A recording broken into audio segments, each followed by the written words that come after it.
Hi everybody! Welcome back to ABC General Hospital Spoilers channel. Today we will learn about the dramatic twists unfolding in Port Charles, including Willow Tate's desperate plea for her children, Tracy Quartermain's sharp jabs at Drew Kane, and a shocking visitor for Britt Westburn that's sure to shake things up. Diving right into the heart of the action, Molly Lansing Davis is set to have a candid heart-to-heart with her mother, Alexis Davis, where she firmly declared that Cody Bell is out of the picture for good. No more chances for him to manipulate or charm his way back into her life. This stems from the sneaky interference by Christina Corinthos Davis, who went out of her way to derail what could have been a promising connection between Molly and Cody, perhaps driven by her own protective instincts or hidden agendas. Christina, feeling smug about her meddling, believes this will finally allow Molly to move on without a backward glance. But let's not underestimate the lingering sparks here. Molly's feelings for Cody might prove more resilient than anyone expects, adding layers of emotional complexity to her journey. Imagine the internal tug-of-war Molly faces, torn between her rational side urging her to forget him and those unexpected butterflies that refuse to fade, potentially setting the stage for secret rendezvous or heartfelt confessions down the line. This subplot highlights the messy dynamics of young love in Port Charles, where family loyalties often clash with personal desires, and it could lead to Molly seeking advice from unexpected allies, like a wise confidant from her legal circles, to navigate this romantic minefield. Shifting over to the opulent Quartermain mansion, where tensions are always simmering just below the surface, Tracy Quartermain will seize the moment to deliver some cutting sarcasm to Drew Kane, playfully questioning if he's already managed to lose track of his intended bride so soon after their big day plans. Drew, arriving in a state of evident distress, will be forced to come clean about the wedding that never happened, revealing the chaotic fallout that derailed everything. As the details emerge, particularly the explosive revelation of Drew's steamy involvements with Nina Ruvestracy and Cody will find themselves utterly delighted, their faces lighting up with mischievous glee at this long-overdue comeuppance for Drew.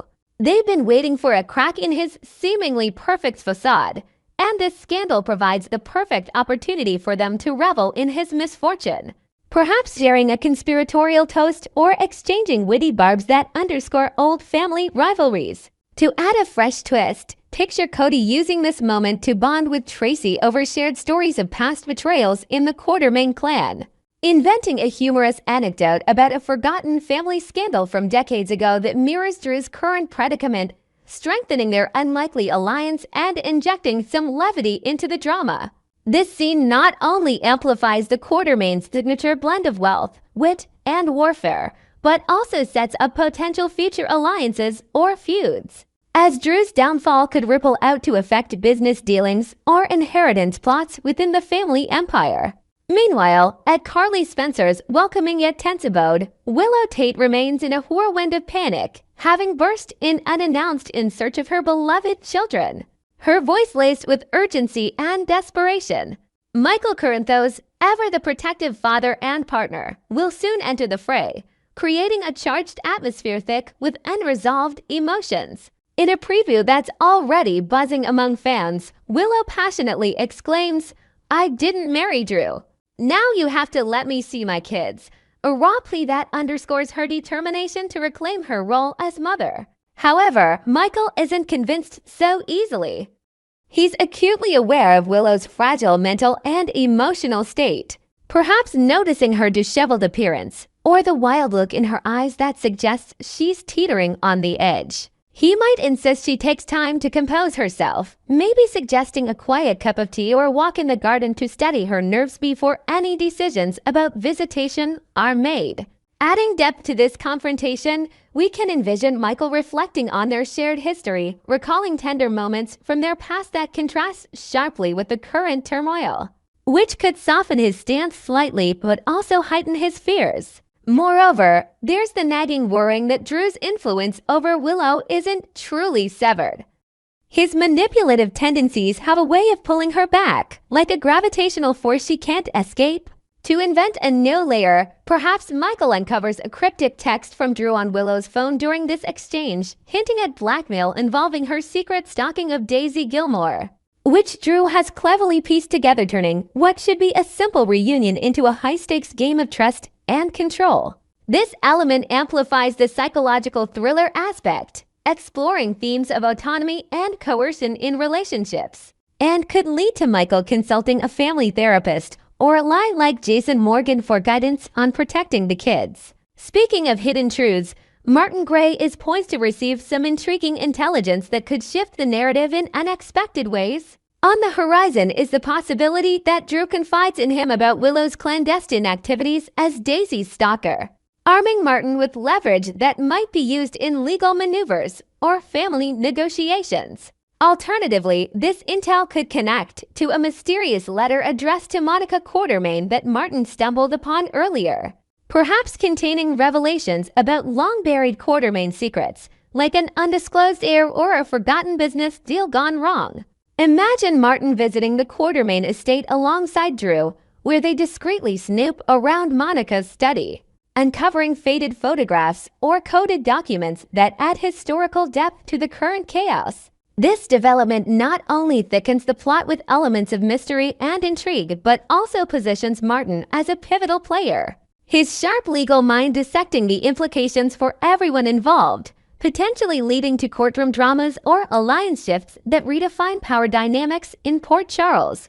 On a more reconciliatory note, Curtis Ashford will extend a sincere apology to Nina Reeves for his role in spilling secrets that shattered her budding relationship with Willow, expressing genuine remorse for the unintended consequences. Nina, who was on the verge of her own confession right before the ill-fated ceremony, might find it in her heart to forgive him more readily, seeing it as a sign of fate intervening. As Curtis and his wife, Portia Robinson, catch up on the wedding's spectacular implosion couple with dramatic interruptions and heartbroken exits, they'll rally around Nina with words of encouragement and solidarity.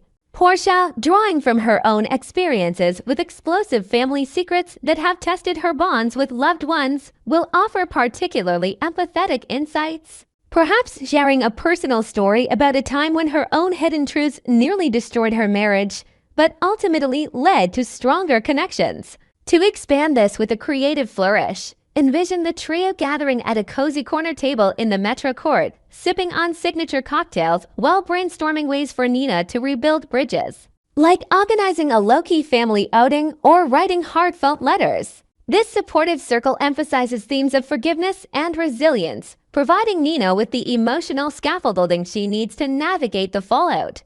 And it could foreshadow her evolving role in the Corinthos family saga. Finally, the intrigue surrounding Britt Westburn takes center stage as Jason Morgan corners Liesl Obrecht with probing questions about what really transpired after Britt's supposed death, delving into the murky details of her disappearance and the events that followed. This interrogation will prompt Jason to reveal his startling airport sighting of Britt, fueling his conviction that she's alive and well, hidden away for reasons yet to be fully uncovered. Liesl's responses might carry just enough ambiguity, perhaps a fleeting glance or a cryptic comment about unfinished business to reinforce Jason's suspicions and keep him hot on the trail, maybe even inspiring him to launch a private investigation with tech gadgets or old contacts from his shadowy past. And confirming the buzz, Britt is indeed thriving in secrecy, her storyline brimming with potential for explosive revelations. In a teaser that's got fans speculating, Britt opens her door to an unexpected guest, quipping, "I don't remember calling or texting you," her tone a mix of surprise and wariness. It appears Professor Henry Hank Dalton could be the one knocking. Ready to dive into discussions about a clandestine project, they're both entangled in perhaps a groundbreaking medical research initiative involving rare diseases or experimental treatments that ties back to Britt's expertise as a doctor. Inventing an exciting new detail, this project might involve a hidden lab in a remote European villa, where they've been collaborating on a cure for a fictional ailment plaguing Port Charles residents, adding sci-fi undertones and high-stakes adventure to Britt's return. Next, we will learn about the mysterious visitor set to disrupt Dr.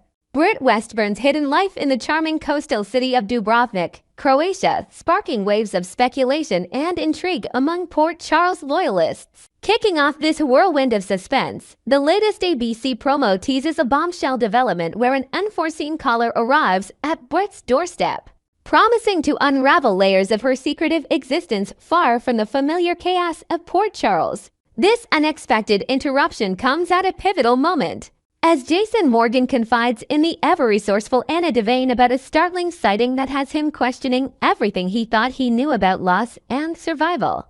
During their intense discussion, Jason recounts spotting what he swears was Britt at the bustling Paris airport, her presence lingering like a ghost from his past, fueling a deep-seated conviction that she's not only alive but thriving in the shadows. To heighten the drama, imagine Jason pulling out a grainy photo from his phone, snapped in haste amid the airport crowds, showing a woman with Britt's distinctive silhouette and hurried stride, which Anna examines with her sharp investigative eye, perhaps suggesting they cross-reference it with international flight manifests or old surveillance footage. This exchange propels Jason into action as he vows to delve deeper, his voice resolute in the promo clip where he declares, "Britt's still alive. I just have to be sure," a line that echoes his unyielding determination and hints at perilous journeys ahead, maybe even involving discreet allies like Spinelli for digital sleuthing or old contacts in the underworld to trace her path. As the scene shifts to Britt's cozy yet isolated hideaway, we find her lounging on a plush couch, engrossed in her laptop screen, perhaps poring over complex data files or encrypted messages that tie into her clandestine activities, when a sudden, insistent knock shatters the quiet. This moment, captured in the preview, builds palpable tension, with Britt's expression shifting from focused calm to wary alertness, her hand instinctively reaching for a nearby object like a concealed letter opener for protection, underscoring the high stakes of her new reality. The knock isn't just a casual visit. It's a potential game-changer that could expose her carefully constructed facade, forcing her to confront the life she left behind. Adding a creative layer to this setup, envision Britt quickly minimizing her screen to hide schematics of a cutting-edge biotech prototype. A nod to her medical prowess now channeled into underground research, which might include experimental therapies for rare neurological conditions, blending her past as a doctor with forbidden innovations that could revolutionize her in danger lives back in Port Charles. Now, the burning question on every fan's mind: who could this surprise guest be? And what secrets might they drag into the light? While devoted viewers are crossing their fingers for a heartfelt reunion with Jason, the storyline's twists suggest it's far from straightforward, as Britt's entanglement in Professor Henry Hank Dalton's shadowy laboratory operations complicates any simple homecoming. Recall how Vaughn recently spilled to Jocelyn Jacks about enigmatic courier involved in the professor's secretive PCU research, detailing a route from Paris Strait to Dubrovnik path that mirrors Britt's own movements as seen in the July 21st episode, complete with furtive glances and hurried departures that scream covert mission. To invent an exciting new element, picture this courier not just as a messenger, but as a code name for Britt herself, carrying vital samples of a synthetic compound designed to counteract bioweapons, which ties into Dalton's work and explains her globe-trotting evasion tactics, perhaps even linking back to old Port Charles threats like the Casadini family's machinations. Given these connections, it's highly plausible that the visitor is someone deeply embedded in Britt's professional web, starting with Dalton himself, who might show up unannounced to discuss urgent breakthroughs or setbacks in their joint endeavors. Dalton's arrival could involve him brandishing a briefcase of confidential documents, urging Britt to accelerate their timeline amid mounting pressures, and revealing snippets of how their research aims to counter global health crises, adding a layer of scientific thriller to the soap's drama. But let's not discount Jen Sidwell, the formidable investor bankrolling Dalton's lab, whose no-nonsense demeanor makes an impromptu trip to Dubrovnik entirely feasible, perhaps storming in without a courtesy call to demand results, his presence exuding menace as he questions Britt's commitment. This encounter might peel back the curtain on Britt's decision to stage her death, maybe confessing that it was a desperate bid to escape a deadly pursuit tied to her family's notorious history, with Sidwell offering protection in exchange for her expertise, while hinting at betrayals that forced her into hiding, like a botched heist involving stolen medical patents. Delving deeper into the investor intrigue, there's the enigmatic other partner lurking in the background, a figure who instills fear even in a hardened operator like Sidwell. As evidenced by his anxious mentions of their dissatisfaction with Dalton's sluggish progress. Speculation runs rampant that this shadowy ally could be a resurrected Victor Casadini, rising from the ashes to weave his web of villainy once more. His involvement injecting classic General Hospital flair with themes of immortality and revenge. Alternatively, fan theories buzz about Lorenzo Alcazar's return, his suave yet ruthless style fitting perfectly as a financier with ulterior motives. Or even Jerry Jack slithering back into the fray with his trademark chaos, perhaps motivated by a personal vendetta against the Spencers that intersects with Brit's path. To add a fresh inventive twist, imagine this mystery investor as a previously unmentioned tech mogul from Eastern Europe named Dr. Elena Voss, a brilliant but unethical scientist who funds Dalton to develop mind-altering serums. And her arrival at Brit's door could involve a holographic projection device revealing classified intel, escalating the stakes with international espionage vibes and forcing Brit to choose between loyalty and self-preservation. Yet another tantalizing possibility flips the script entirely, positing that Liesl Obrecht herself could be the one rapping on the door, delivering a jaw-dropping revelation that she's been privy to Brit's survival all along, maintaining a secret line of communication to protect her daughter from Port Charles perils. This theory gains traction with Liesl's upcoming scenes alongside Jason on the July 28th and 29th episodes, where his insistence on exhuming Brit's grave might trigger her resistance, prompting a hasty flight to Dubrovnik for a warning.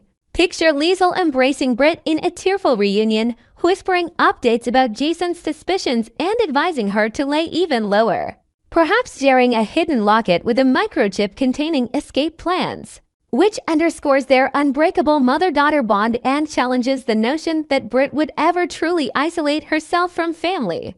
It's almost inconceivable that Brit would endure such solitude without looping in her fiercely protective mother, adding emotional depth to their dynamic and potentially setting up a coordinated scheme to mislead pursuers back home. Next, we will learn about the mounting frustrations of Dr.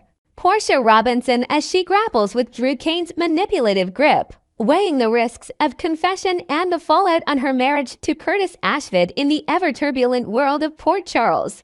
At the core of this escalating drama, Portia Robinson finds herself utterly exasperated with Drew Kane's overbearing influence, reaching a breaking point where she's prepared to take drastic measures to break free from his controlling shadow once and for all. Determined to reclaim her autonomy, she's on the verge of admitting her involvement in tampering with Heather Weber's medical test results, fully aware that such a revelation could bring severe repercussions crashing down upon her professional and personal life. Yet, her devoted husband, Curtis Ashford, has managed to persuade her to hold her tongue for the moment, arguing that silence might shield them from immediate disaster.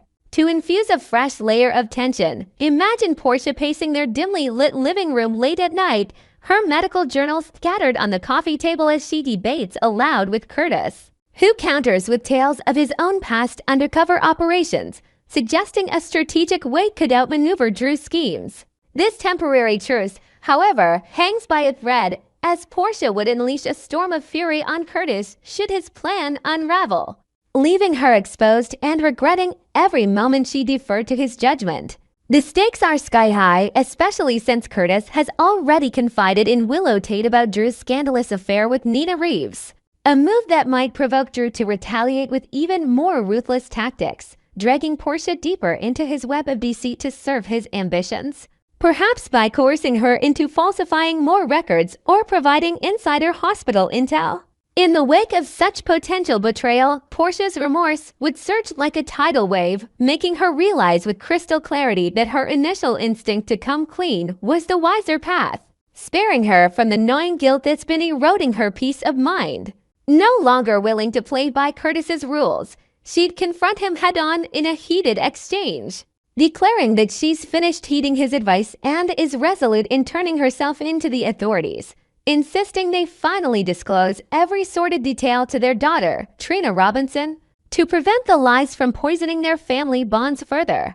Picture this pivotal scene unfolding in the family kitchen over a forgotten dinner, with Portia slamming a folder of incriminating documents on the table, her eyes blazing as she recounts a newly invented flashback to the exact moment she altered Heather's results under duress, perhaps influenced by a threatening anonymous call that hinted at exposing her own hidden past, adding psychological depth to her decision-making and highlighting the ethical dilemmas faced by medical professionals in Port Charles's cutthroat environment. This bold stance not only empowers Portia, but also sets the stage for explosive family confrontations where Trina might react with a mix of shock and admiration, potentially forging a stronger mother-daughter alliance amid the chaos. As the consequences begin to unfold, Portia proceeds with her long-contemplated resignation from her prestigious role as co-chief of staff at General Hospital, a move that symbolizes her commitment to accountability and ethical redemption in the face of her misdeeds. With steely resolve, she steps forward to confess the full extent of her manipulation of Heather Weber's test outcomes, bracing for the inevitable backlash that could strip away her hard-earned medical license and entangle her in a web of criminal charges, possibly including fraud or endangerment. To navigate this legal minefield, she enlists the sharp-minded Rick Lansing as her attorney, his courtroom prowess offering a glimmer of hope as he pores over case files in a cluttered office, perhaps uncovering overlooked precedents from similar Port Charles scandals that could mitigate her sentence. Inventing an intriguing new element, envision Rick discovering a forged signature on one of the altered documents, suggesting Drew's direct involvement in the tampering, which could shift blame and turn the trial into a sensational expose of corruption within the hospital's upper echelons, drawing crowds of reporters and curious onlookers to the courthouse steps. With a trial looming on the horizon like storm clouds over the harbor, Curtis makes the heartfelt choice to stand firmly by Portia's side, vowing to support her through the ordeal despite the mounting pressures threatening to tear them apart. However, Portia, overwhelmed by the cumulative weight of their shared secrets and conflicts, expresses gratitude for his loyalty but firmly announces her intention to file for divorce, citing the irreparable damage from too many betrayals and the impossible standards he set for their relationship.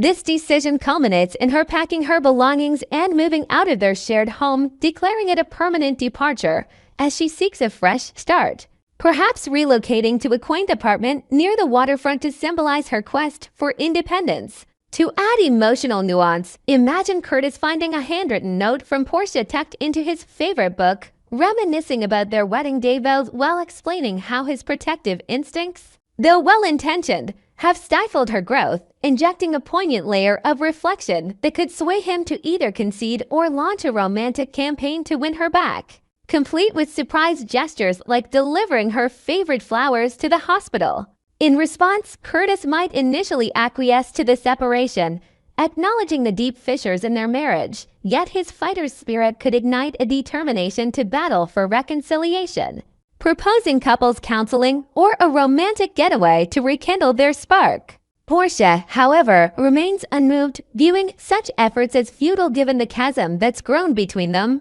and she instructs Rick to expedite the divorce petition, eager to close this chapter and focus on rebuilding her life post-trial. As she walks away from their home for the last time, suitcase in hand under the glow of streetlights, the scene evokes a sense of bittersweet liberation, with Portia glancing back one final time at the life she's leaving behind. Expanding creatively, this moment could include a chance encounter with an old medical school friend outside, who offers her a job opportunity at a clinic abroad, tempting her with the allure of starting anew far from Port Charles's drama, thus broadening the narrative to explore themes of self-reinvention and the cost of integrity in a town rife with secrets. What do you think, loyal viewers? Could Portia truly walk away from Curtis for good, or will love find a way to mend their broken bond?